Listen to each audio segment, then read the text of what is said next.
The stars have always been silent. Throughout most of human history, people looked up at the night sky and wondered if anyone was out there.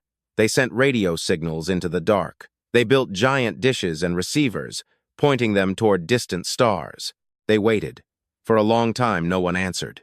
Then, in 2079, everything changed. A small probe, sent to the edge of the solar system, picked up a faint signal. It did not originate from a natural source. It was not a pulsar or a dying star. It was structured, repetitive, and clearly created by someone intelligent. Within 72 hours, every government on Earth knew.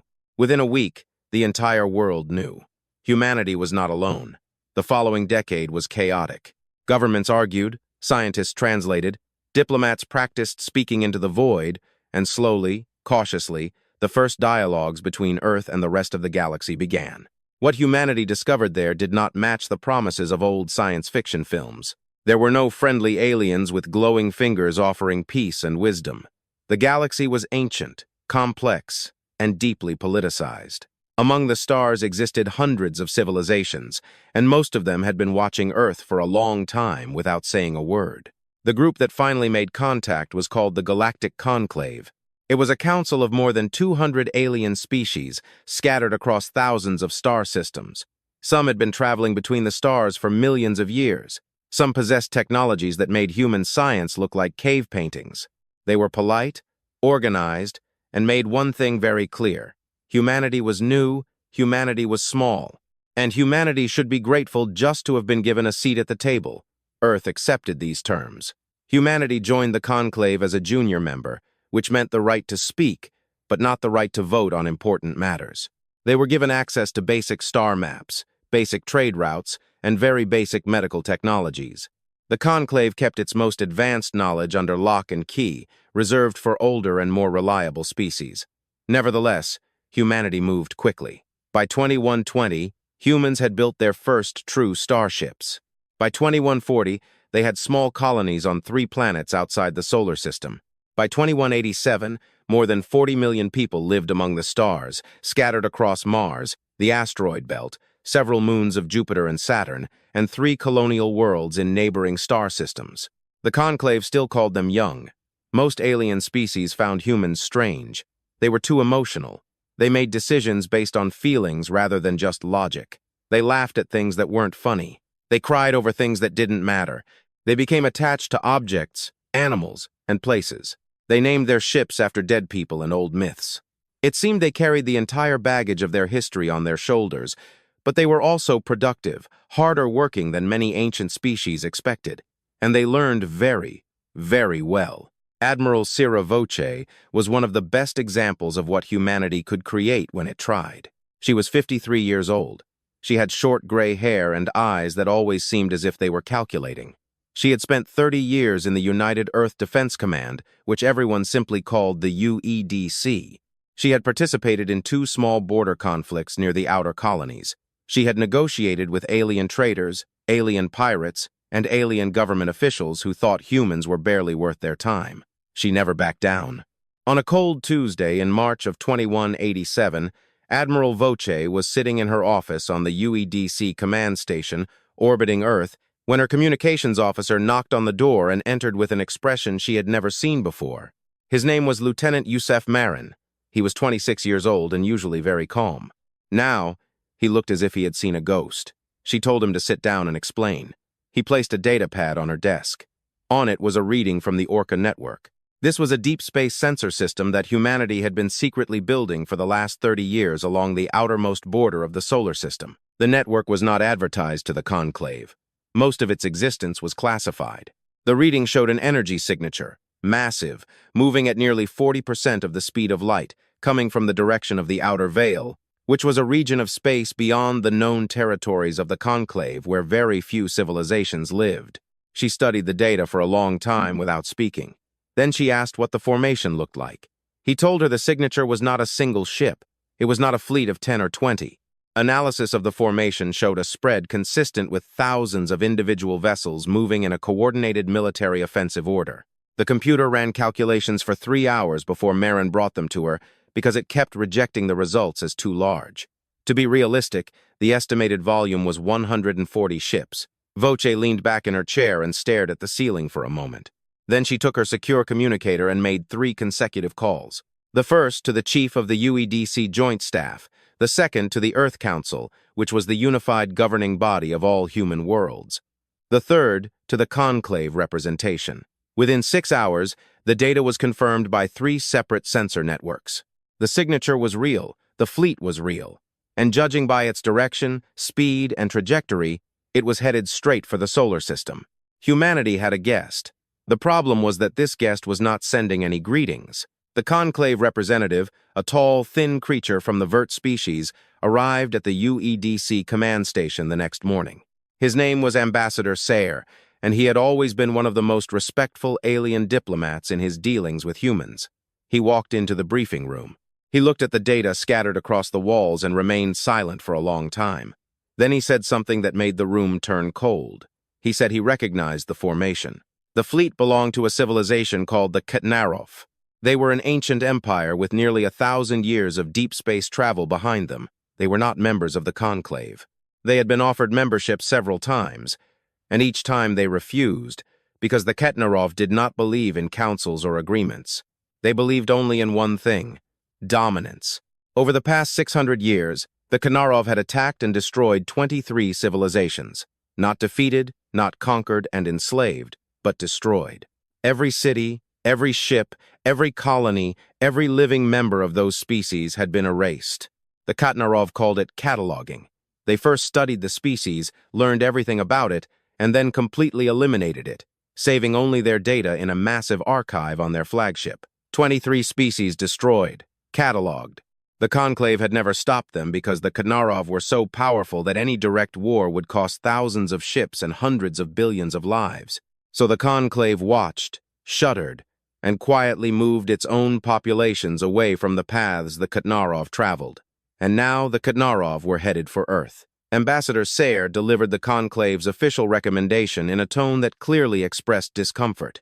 The Conclave advised humanity to begin an immediate evacuation of the solar system. They would open temporary corridors for refugees to 3 Conclave worlds where humans could settle until alternative options could be discussed. The Conclave would officially protest the Ktnarov's advancement through diplomatic channels. The Admiral asked if those diplomatic channels had ever worked before. Ambassador Sira paused for a moment. Then he answered, "No." Voce thanked the ambassador for the information and escorted him out of the briefing room. Then she closed the door, turned to her officers, and told them to begin preparing not for evacuation, but for everything else. Over the next 12 hours, the Earth Council met for an emergency session. All heads of government from all human worlds were connected via secure channels. The meeting lasted 9 hours. There were arguments. There were moments of fear. A few voices called for an evacuation plan, saying that survival was more important than pride. But the majority disagreed, because the truth was this: if humanity fled, they would have nowhere to return to. The Ktnarov left nothing behind. They cataloged. They erased. There would be no Earth to return to, no solar system where they could recover. The colonies and other star systems were small and fragile and could not provide a permanent residence for all of humanity. Running was not survival. Running was a slower kind of extinction, and so the vote was cast. Humanity would not run. The decision was made quietly. No speeches were broadcast to the public. No dramatic declarations were sent to the Conclave. The governments of every human world simply began to act, coordinating their actions through secure UEDC channels in a way that remained invisible to the rest of the galaxy. The Conclave watched and waited for the evacuation ships to begin launching. None did. 3 days after the initial detection, a second piece of information arrived that made everything more real. One of the remote sensors in the Orca network managed to intercept a narrow-beam transmission from the Ktnarov fleet. It was a short message, clearly a standard advance notification the Ktnarov sent before arriving at any target. It was decrypted by the UEDC translation team in less than 4 hours, partly because human linguists had spent years studying the few fragments of Ktnarov communications that had ever been recorded. The message was simple. It read, "Earth will be cataloged, then it will go silent." When Voce read the decrypted message, she printed it on a piece of paper, which was a strange act in 2187, but she had always loved paper. She folded it in half and placed it in the front pocket of her uniform jacket, where she kept it for the next 11 months. Not out of fear. She kept it so as not to forget. Because when the hardest moments came and she knew they would, she wanted to be able to reach into her pocket and remember exactly what was at stake. The Ktnarov fleet was still months away. At their current speed, by the best estimates, its arrival at the outer edge of the solar system was expected in about 11 months and 2 weeks. It wasn't much time, but it was something. Humanity had always made very good use of the time it had. Voce called a second senior staff meeting. The morning after the decrypted message arrived, she stood at the head of the table and looked at the faces of her officers, people she had served with for years, people who were clearly afraid but very professionally didn't show it. And she told them what only a handful of people in the entire galaxy knew. She told them that humanity had not spent the last 40 years in vain. She told them there was a program. She called it Project Long Wall. The officers in the room who already knew the name kept their expressions unreadable. Those who heard it for the first time looked confused, then uncertain. Then something changed in their eyes as she began to explain. The confusion vanished. The uncertainty faded. In their place appeared something difficult to describe. It wasn't quite confidence. It wasn't quite relief. It was more like recognition, a sense of understanding. Realizing for the first time that the ground beneath their feet wasn't as thin as they thought. Outside, throughout the solar system, the planets continued to rotate. On Earth, cities lived their lives. People went to work, raised families, watched entertainment channels, argued about politics. Most of them didn't know what awaited them. Governments decided to carefully manage information to avoid panic, to keep daily life as stable as possible, while preparations moved forward. And among the stars, moving at an unthinkable speed through the darkness, the Ktnarov fleet traversed another 1 billion kilometers of space. 140 ships were heading to a planet they had already decided to silence. They had done this 23 times. They had never been surprised. They had never been defeated. But this time was different. This time, the target knew they were coming and had been preparing for a very long time. Meanwhile, in the great diplomatic hall of the Conclave, 3 star systems away, Ambassador Sira was filing his situation report, and included one detail he couldn't fully explain. When he was in the UEDC briefing room and advised the human admiral to evacuate, the admiral didn't look afraid. She looked like a person who had just been given a reason to use. What? What had she been building for years? Sira had served as a diplomat for over a century. He had seen species face extinction-level threats. He knew what fear looked like on 100 different faces. What he saw on the face of Admiral Voce was not fear. He wrote this detail in his report, underlined it, and sent a supplementary personal message to his government that was not part of the official report. The message consisted of only 5 words. I think we underestimated them. The name Project Long Wall had existed in the secret files of the UEDC for 41 years. It was launched in 2146, just a few years after humanity's first contact with the Galactic Conclave. At the time, most people on Earth were celebrating. The discovery of extraterrestrial life, of an entire galaxy full of civilizations, felt like the beginning of something wonderful. Politicians gave speeches about a new era of cooperation. Scientists talked about all the knowledge that would be shared. People looked at the stars with something new in their hearts. But not everyone thought so. A small group of UEDC officers and military analysts looked at the conclave data differently. They read the historical files that came with the first contact. Quiet records of wars, extinctions, collapsed civilizations, entire species that had vanished from the galaxy. They saw that the conclave was not a family. It was a collection of powerful groups that cooperated when it was profitable and looked away when it wasn't. And they saw the Ktnarov. There weren't many files on the Ktnarov, but it was enough.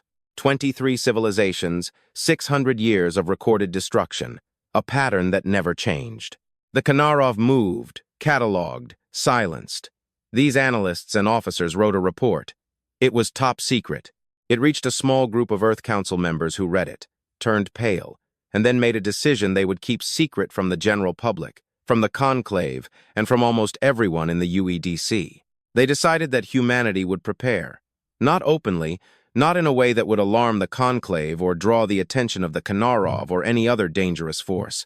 Quietly, carefully, over the decades, they would build something. A defense that no one would see. A wall standing in the dark, invisible until the moment it was needed. They called it Long Wall because the best walls are those that let nothing through. For 41 years, the program operated in secret. It was funded through a dozen layers of budgetary masking, hidden within research grants, infrastructure projects, and scientific programs. The people who worked on it were carefully selected and deeply trusted. They lived normal professional lives in the UEDC, while in secret facilities that officially didn't exist, they contributed to the most ambitious military construction project in human history. By the time Admiral Voce stood in that briefing room and spoke the name to her officers, Project Long Wall had yielded 3 results. The first was the Ragnarok platforms. There were 300 of them, scattered throughout the Kuiper Belt, which was a wide belt of frozen rock and ice beyond Neptune at the edge of the solar system. Each platform was the size of a small city, built around a framework of dense asteroid material, making them almost impossible to detect against the natural background of the belt. They were built in pieces over 15 years and then assembled on site, disguised as the surrounding rock and ice. Each platform carried 2 weapon systems. The first was a relativistic mass driver, a magnetic acceleration cannon so powerful it could take a dense metal projectile and accelerate it to 70% of the speed of light. At that speed, a projectile the size of a small car carried the energy of a nuclear weapon. The physics was simple and brutal, mass multiplied by velocity. At 70% of the speed of light, even a small object struck with the force of a small star. In the known galaxy, there was no shield technology designed to withstand a direct hit from a relativistic projectile. The Conclave had treaties against building such weapons, as they were considered too dangerous and indiscriminate. While humanity had built 300 of these platforms, the second weapon on each platform was a massive beam emitter. It was more precise and shorter ranged, designed to punch through hull armor at close distances, less dramatic than the mass drivers, but faster to aim, faster to fire, and capable of switching between targets very quickly. Together, one Ragnarok platform could threaten a small fleet on its own. 300 platforms, firing simultaneously from the Kuiper Belt at an approaching enemy formation, would create a wall of destruction through which nothing could pass without catastrophic losses. The second achievement of Project Long Wall was the Ghost Fleet. The human ships known to the Conclave and the rest of the galaxy were modest, well-built, relatively fast, and equipped with decent weapons and shields. No one feared human warships. They were considered adequate for patrol work, protecting colonies, and participating in minor conflicts. The Ghost Fleet was something else. It consisted of 40 warships, and none of them had ever appeared in the public registry of the UEDC. They did not exist in any file the Conclave had access to. They were built in secret docks hidden inside large asteroids in the outer belt, using construction techniques that produced almost no detectable emissions. But the most important thing about the Ghost Fleet was not its size or weapons. It was how the ships became invisible. Human physicists, working in total secrecy for 20 years, developed what they called dark drive technology. The principle was complex, but the result was simple. A ship running on a dark drive became effectively invisible to all known sensor technologies, whether from the Conclave, the Ktnarov, or others. It didn't just reduce its signature. It actually disappeared from the detection field. The ships became dark holes in space that no scanner could find. This required solving 3 separate problems in quantum field physics that the Conclave's best scientists had declared unsolvable. Human researchers solved all 3. In tests, Conclave sensors passed within 1,000 kilometers of Ghost Fleet ships running on dark drives and detected nothing. No residual heat, not even gravitational deviations. 40 invisible warships, armed and trained, waited in the dark. The third achievement of Project Long Wall was the quietest and most terrifying of the 3. It was called Protocol Shepard. Shepard was an AI, but not the kind of AI that most people imagined when they heard the term. It was not a computer that answered questions or ran simulations. It was a deep strategic system that had operated continuously for 30 years, processing every fragment of military and intelligence data that humanity could collect about alien species in the galaxy. Most of this data was collected secretly. Human intelligence agents, working through Conclave diplomatic channels, had quietly gathered information for decades. Battle records, fleet doctrine files, tactical analysis reports, historical records of military engagements of alien species, and signal intercepts of dozens of species. Some of the most valuable data came from the Conclave's own archives, to which humanity officially did not have access at the level of detail it needed. The methods used to obtain them were never recorded. For 30 years, Shepard had absorbed all this data and done one thing. It learned. It studied how alien armies thought, how they planned, how they reacted under pressure. what decisions their commanders made at different stages of battle, what formations they preferred, what their standard reactions to an ambush were, what they did when they lost, and what they did when they thought they were winning. And Shepard studied the Ktnarov more than any other species. 600 years of Ktnarov military history lived in Shepard's databanks. Every battle it had on record, every fleet engagement, every planetary attack, every tactical decision made by every commander. Shepard could predict with a high degree of accuracy what the Ktnarov fleet would do in any scenario. Not perfectly, war was never perfect, but well enough to plan against. Well enough to set traps that their own doctrine would lead them into. Well enough to be one step ahead. Admiral Voce had spent 3 months working with Shepard even before the Ktnarov were detected, running various invasion scenarios as part of standard contingency planning. She knew the system well. She trusted it just as a chess player trusts a grandmaster coach not to fight for her, but to tell her what the opponent was likely to do next. Now she would need everything Shepard knew. The 11 months between the initial detection and the estimated arrival of the Ktnarov fleet became the most intense period of preparation in human history. The Ghost Fleet was moved. Its 40 ships were redeployed in total silence throughout the outer solar system, using dark drives to remain invisible. They took carefully calculated positions within and along the edges of what Shepard had designated as the most probable approach vector of the Ktnarov. Some ships moved deep into space along the fleet's expected path days before they were needed, waiting in perfect stillness and total darkness. The 200 captains of the Ghost Fleet were given the same basic instructions. Find your coordinates. Move there. Turn off everything except life support. Wait. Do not transmit. Do not move. Do not give any signs of existence. They followed the instruction without question. The Ragnarok platforms were tested, serviced, and armed. Each went through a full diagnostic cycle. The ammunition, if one could call them that, the relativistic metal projectiles were checked and ready. Targeting systems were updated with Shepard's latest models. Power systems were brought to peak capacity and held in standby. 300 platforms, cold and dark in the Kuiper Belt, held their breath. Meanwhile, the visible UEDC fleet, the ships the Conclave knew about the ships from the public registry, were positioned as one would reasonably expect for a civilization trying to defend itself in a last stand. Patrol ships near the outer planets, a small group of destroyers near Jupiter, some orbital defense platforms around Earth.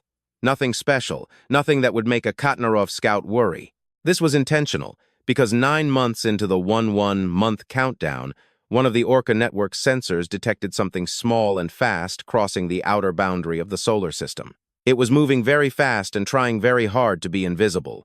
It was a Ktnarov reconnaissance probe, a small automated device sent ahead of the main fleet to collect data on the targets. Shepard had predicted it would arrive. It predicted the exact time window when it would likely arrive. It recommended allowing it to enter the solar system, collect data, and transmit it back. What it would see was the visible UEDC fleet, ordinary patrol ships, outer planetary defenses. Nothing hidden, nothing threatening that it shouldn't see, because there was nothing to see, like the Ghost Fleet or the Ragnarok platforms. The probe traveled into the solar system, spent 43 seconds collecting data, and began transmitting back to the Ktnarov fleet. It was transmitting for 43 seconds when one precisely aimed railgun projectile from a hidden Ghost Fleet ship tore it to dust. The transmission was incomplete. The Ktnarov fleet received a partial signal from their recon 5777T12A Jusin 28.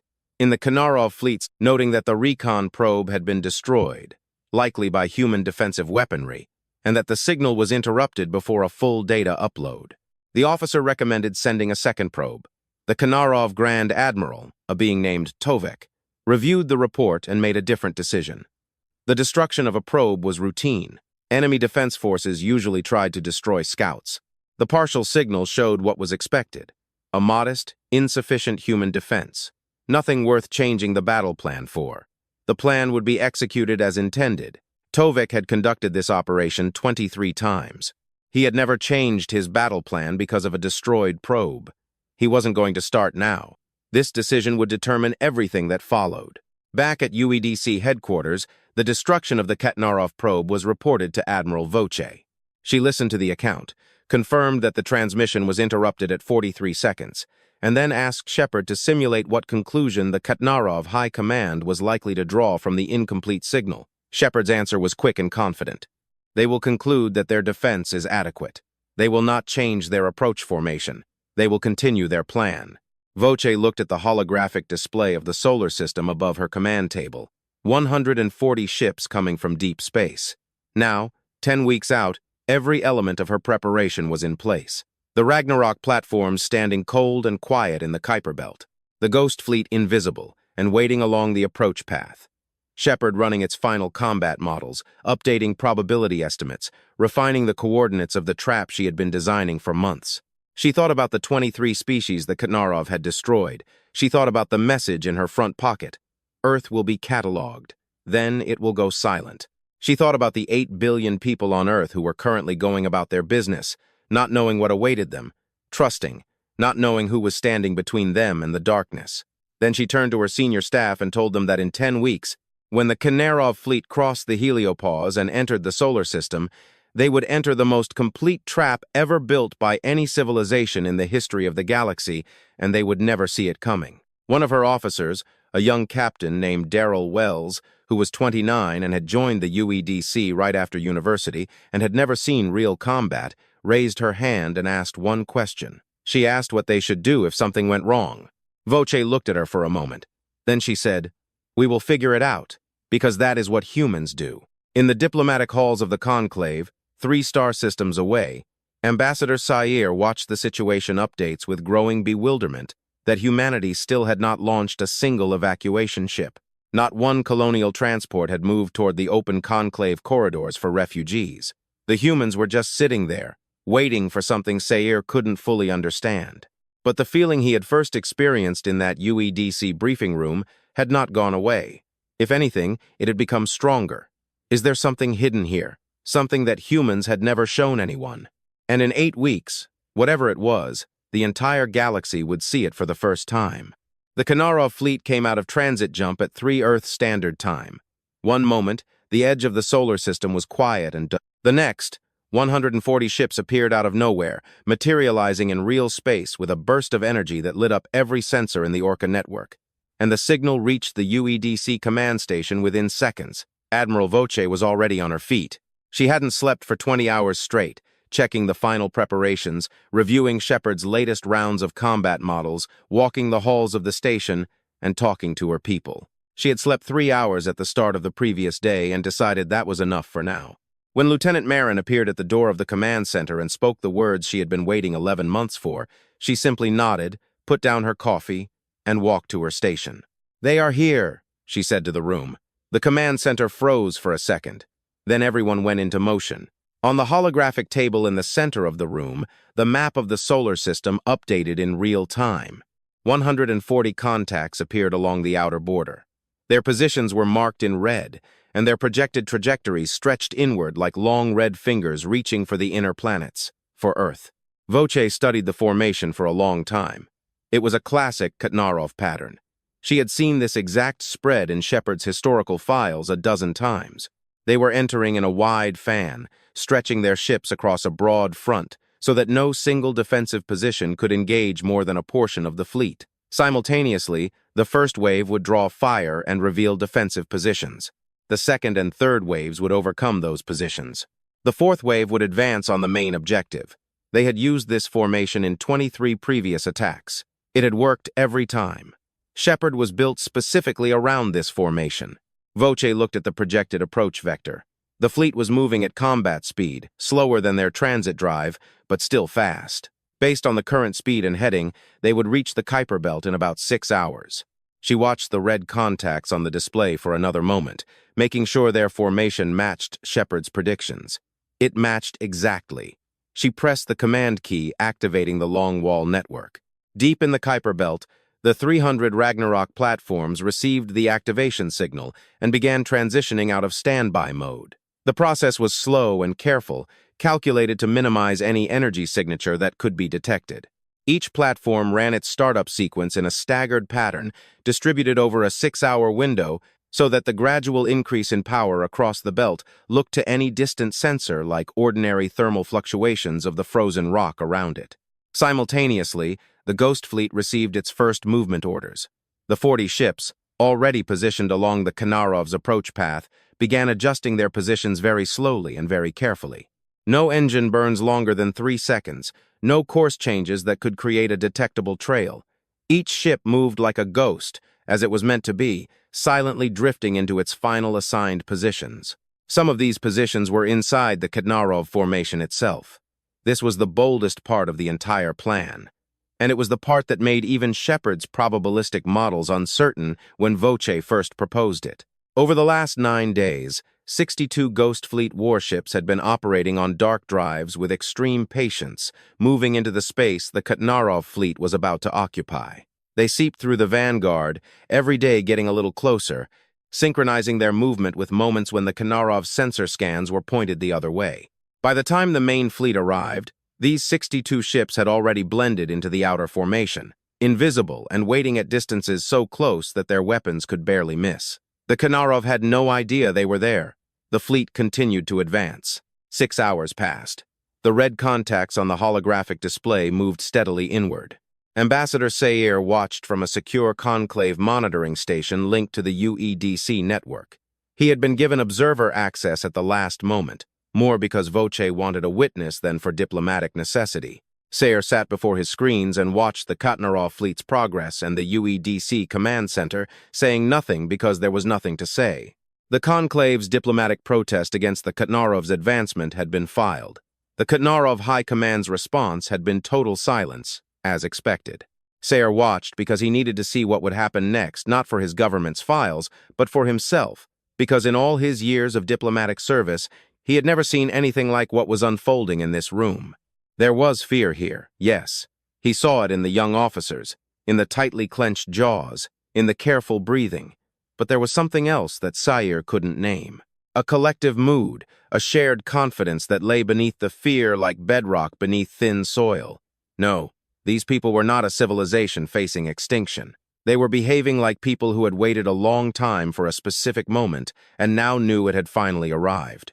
At 6 hours and 40 minutes, the forward elements of the Ktnarov fleet reached the outer boundary of the Kuiper Belt and stopped. It was only a short halt, a standard formation check before entering a contested region. The Ktnarov commanders studied their sensor readouts. They saw the Kuiper Belt ahead, dark and full of rocks and ice, just as their maps showed. They saw the faint light of the outer planets far ahead. They saw the distant warm star of Earth's sun. They did not see the 300 Ragnarok platforms standing cold and quiet among the stones. Grand Admiral Tovek gave the order to advance into the Kuiper Belt. The fleet moved. Another 3 hours. The 140 Ktnarov ships pushed through the outer reaches of the solar system. This was the longest part for the humans waiting. The silence on the command deck was so heavy it pressed on their ears. Officers checked their stations without question. No one spoke unless there was a specific message. Voce stood at the holographic table, hands on the surface, watching the movement of the red contacts. She watched the numbers, distance, formation, density, heading, speed. She watched and waited, holding in her mind the image of those 300 platforms dark and motionless among the stones, full of power that had been accumulating for decades, waiting for one word. At 9:52, the Ktnarov fleet reached the coordinate that Shepard had identified 6 months ago. It was a point in space between the Kuiper Belt and Neptune's orbit, where the density of the advancing fleet's formation would be highest, and the angles from the Ragnarok platforms would be optimal for maximum coverage. Shepard had a name for this in his tactical files. The kill zone.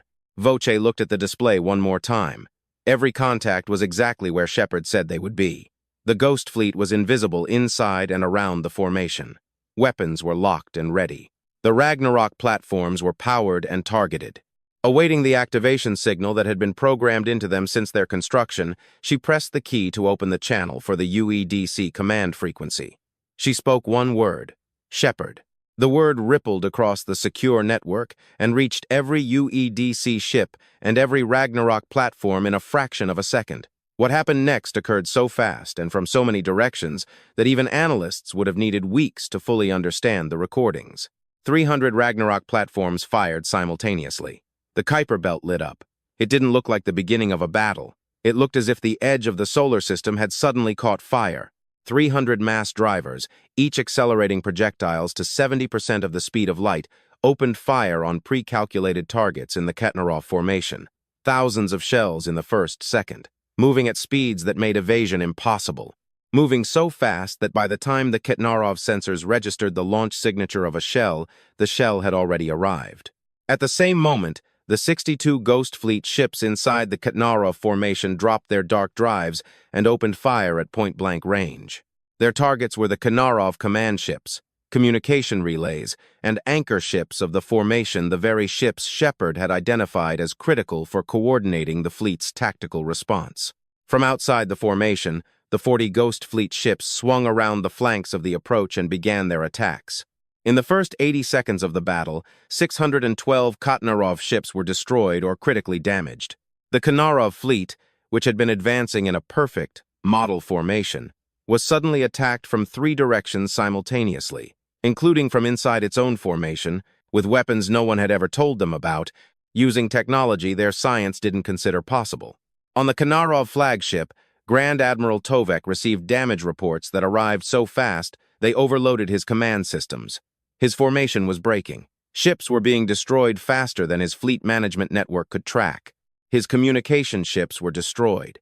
His sensor arrays were reading phantom signals in every direction. His advanced formation was disintegrating as captains tried to maneuver away from fire coming from unthinkable angles. For the first time in 300 years of commanding armies, he didn't know what to do. He had never been caught by surprise. No one had ever surprised him. Every civilization he approached had either tried to run or come out to fight in the open, offering their ships for clean destruction. No one had ever been inside his formation without his knowledge. No one had ever had hidden weapons the size of cities sitting in an asteroid field waiting for him.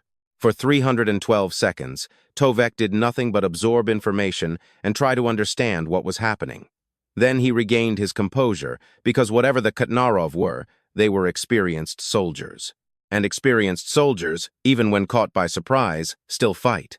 Tovek issued orders, pulling the formation back out of the kill zone, sacrificing forward elements to win space for the rear elements to reform. He directed his remaining command ships to begin sensor scanning to find the source of the mass driver fire. He ordered his heaviest warships to concentrate fire on the nearest Ghost Fleet ships, trying to punch holes in the assault surrounding them. And he ordered 400 ships, the fastest and most heavily armed, to break out of the fight entirely and make a direct dash to the inner solar system, to Earth. Because Ktnarov doctrine clearly stated one thing: when faced with an unexpected defense, the fastest way to break it is to threaten what it is protecting.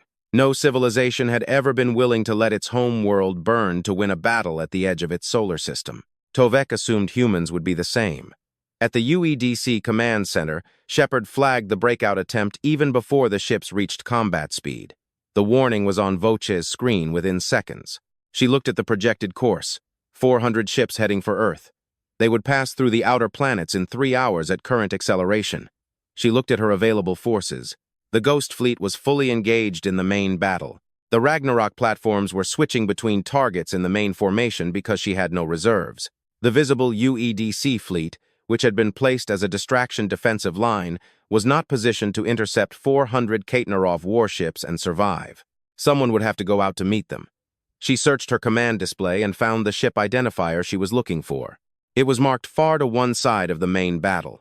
A group of 11 UEDC destroyers that had been left out of the initial attack specifically for this possibility, and their commander was a man she had known for 12 years. His name was Commander Hiratanaka. He was 44 years old, and he was very good at handling the kind of impossible things that arose in battle. She opened a direct channel to his ship. She told him what was coming. She told him what she needed. There was a pause on the line, not a long one. Then Tanaka said he understood. At the monitoring station, Ambassador Sair watched the tactical display with a feeling that seemed to dissolve his decades of certainty and understanding. He had watched hundreds of military conflicts from a diplomatic distance. He knew what battles looked like. He knew the patterns, escalation, breakthrough, the point at which one side realized it had lost and negotiations began. This was not like anything he had ever seen. The humans weren't just defending, they had planned it. Every element, the positions, the timing, the way the Ktnarov were led to the exact right place before the trap snapped shut. This wasn't just bravery. This was preparation so deep and patient that it had apparently remained invisible for 4 decades. Sair found himself thinking of the 23 civilizations the Ktnarov had destroyed. species that didn't know it was coming, species that hadn't had 40 years to quietly, invisibly build something like this in the dark. He thought about all those times the Conclave had called humans young. On his screen, the battle still raged. 600 Ktnarov ships were lost in the first 90 seconds, and more appeared every minute. The Ghost Fleet fought ferociously. Ragnarok platforms fired in constant rotation. Wave after wave of relativistic projectiles hit the rear formation of the Ktnarov. And somewhere in the middle of all this, as 11 human destroyers turned to meet 400 Ktnarov ships, Sa'ir stared at the screen for a long time. Then he sent a message to the Grand Assembly of the Conclave that contained no analysis or diplomatic language. It simply read, "Watch this." Commander Hirotanaka had 11 ships. They were not the largest ships in the UEDC fleet.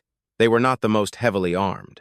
They were a group of destroyers fast, maneuverable, designed for rapid strikes and tactical flexibility, not for prolonged heavy combat. In a straight fight against 400 Ktnarov ships, they would be destroyed in minutes. Tanaka knew that. He sat in the command chair of his destroyer flagship, the Makara, and watched the tactical display as his ships formed up and oriented themselves toward the approaching Ktnarov breakout group. 400 red contacts accelerating at high speed, weapons charged. Sensor readings gave him everything he needed to know, and none of it was good. He had been given a mission. Admiral Voce had told him what she needed with the clear and simple honesty that had always been one of the things he respected most about her. She needed those 400 ships to slow down enough for the Ragnarok platforms to retarget and open fire on the breakout group. The platforms were engaged in the main battle. Switching their targeting systems from several thousand contacts in a wide formation to a concentrated group of 400 moving in another direction would take time. He had to buy that time. He asked, "How long?" She said, 40 minutes. He said he understood. He didn't tell his crew what the full tactical picture was. There was no point. They were professional soldiers. They saw the numbers as well as he did. What mattered wasn't that, but that they would do their job as long as they could. He ordered the Makara and its 10 escort ships to maximum afterburner. The Ktnarov breakout group saw the 11 approaching ships, and for a moment, Tanaka imagined he could almost feel the confusion on the other side. 11 ships against 400. It made no sense. In Ktnarov tactical doctrine, such a small force wouldn't attack one so large. It would retreat, evade, or simply die quickly and be registered as a minor obstacle. But Tanaka didn't attack the formation. He did something else. He drove his 11 ships straight into the center of the Ktnarov column at maximum speed, firing in all directions. Each ship chose independent targets and attacked with everything it had. Lasers, missiles, short-range railgun projectiles, even the emergency point defense guns usually used only against incoming fire. Every weapon on every ship, all at once, charging ahead into 400 enemies. It wasn't a coordinated attack. It was chaos.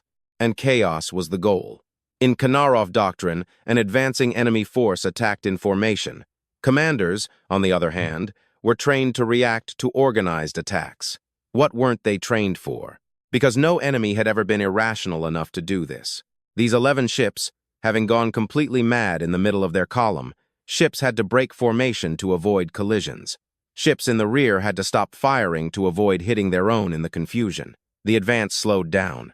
Not because 11 destroyers were strong enough to stop 400 warships, but because 400 warships suddenly encountered a problem they couldn't easily solve without stopping to deal with it. 3 of Tanaka's ships were destroyed in the first 4 minutes. 2 more were disabled and out of the fight. Their crews tried to fire from damaged positions, still shooting at anything within range. Tanaka's own ship took 3 direct hits in the first 10 minutes. His engineering bay reported holes on 2 decks. His main gun battery was reduced to 60% power. His navigator was wounded and replaced by a reserve officer. He kept going, because 40 minutes is 40 minutes. On the main battlefront, the situation was changing. The Ktnarov recovered from the initial shock with the discipline of an army with 600 years of war behind it. Their formation, broken in the first moments of the fight, began to recover into something functional.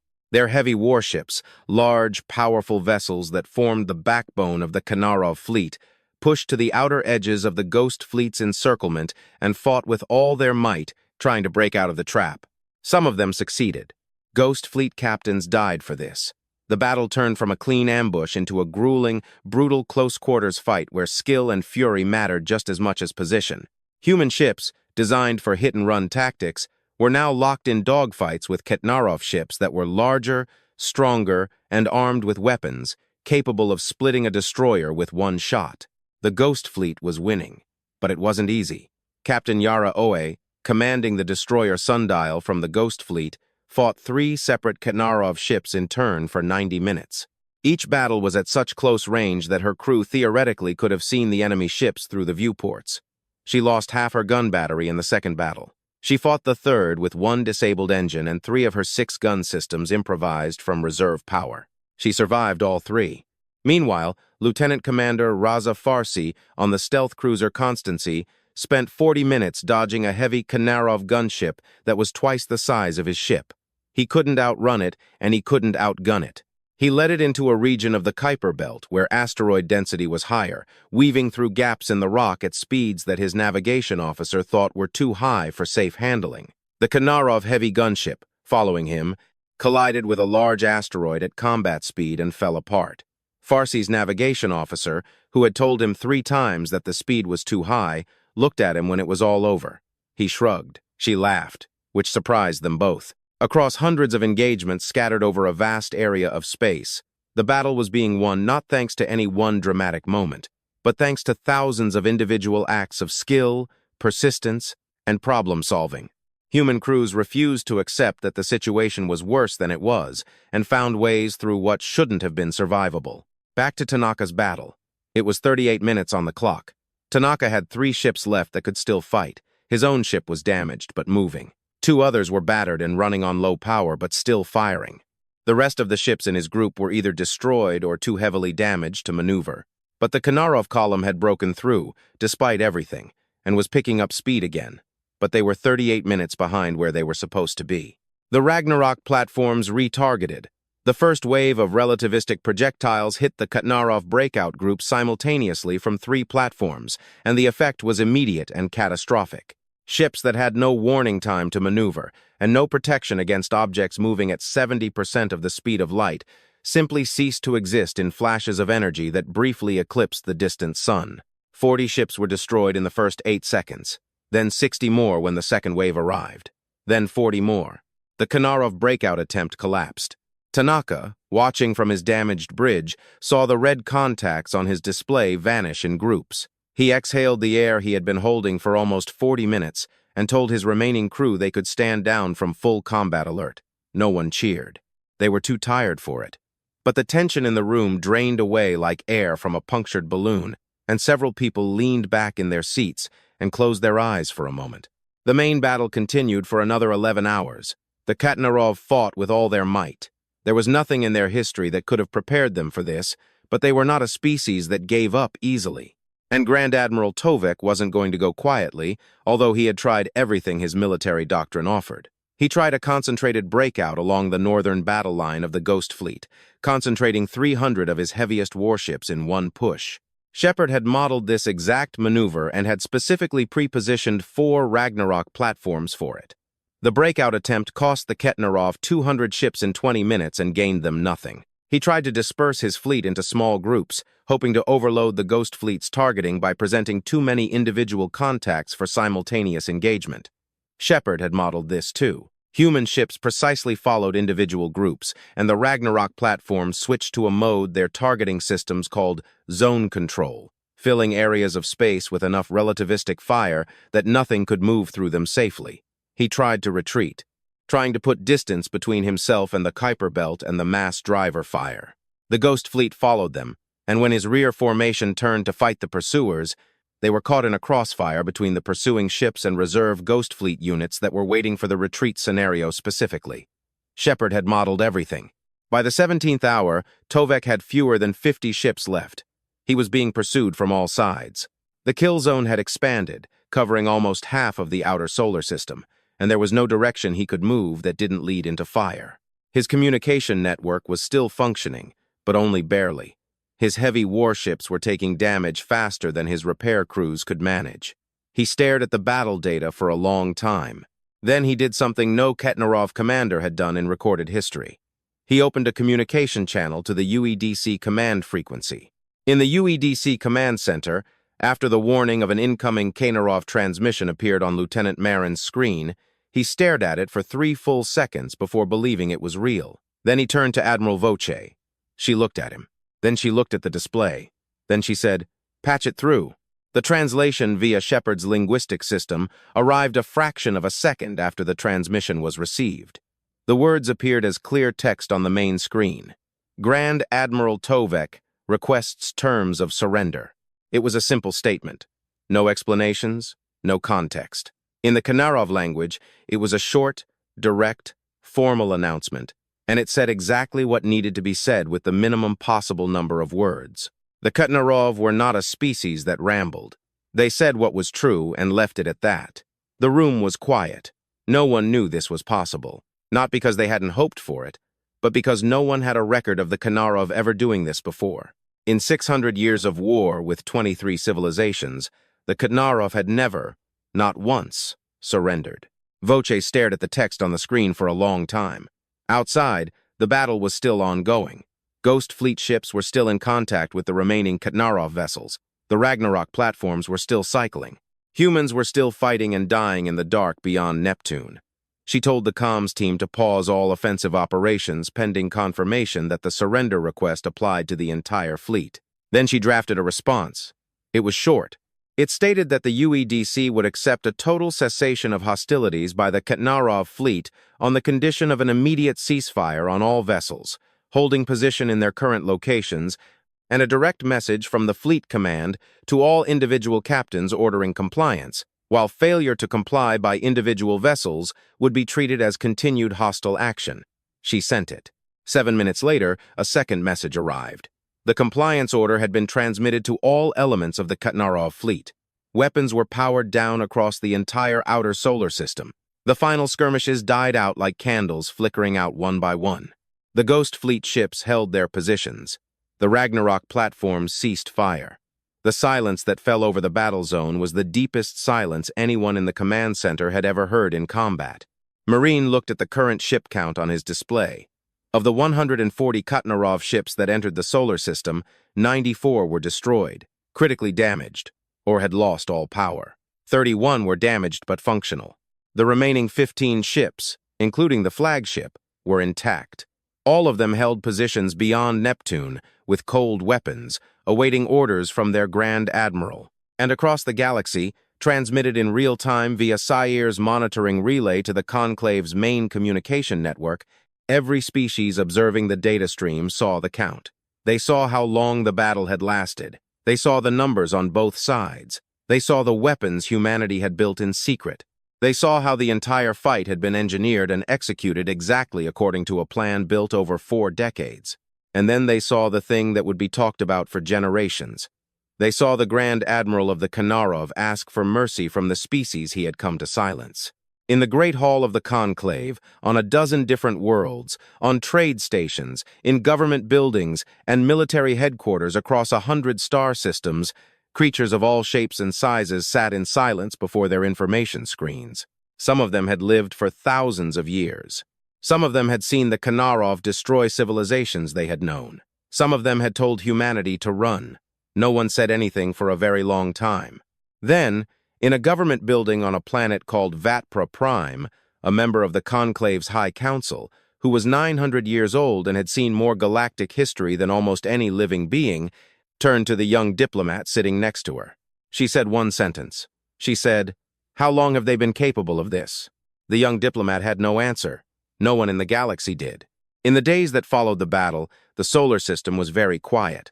Not the silence of the void or defeat, but the silence of people who had held their breath for 11 months and, finally, very slowly began to release it. The news reached the general public within hours of the surrender. There was no way to keep it in. Too many people had seen the sensor readings. Too many soldiers had sent messages home. Too much information moved across channels too fast for any government to handle. And so, in cities on Earth, on Mars, on colonial worlds, and in distant star systems, people learned in different ways at different moments that an alien armada had come for them and had failed to reach them. The reaction was different everywhere. On Earth, there were crowds in the streets. Some cried, Some cheered.